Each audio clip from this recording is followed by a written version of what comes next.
Okay, good morning mga ka low carb. At today is Martes, time check nga pala, it's 6:30 na pata ng umaga.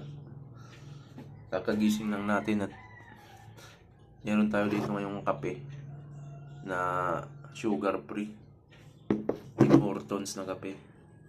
Nilagyan natin ng honey. Ito yung ginagamit natin na asukal, honey. At yung almusal natin ay oatmeal na may saging. Ayan, lagyan ko ng isang saging. Yan yung kakain natin mga low carb. Ayan, kape na Tim Hortons na may honey at saka oatmeal.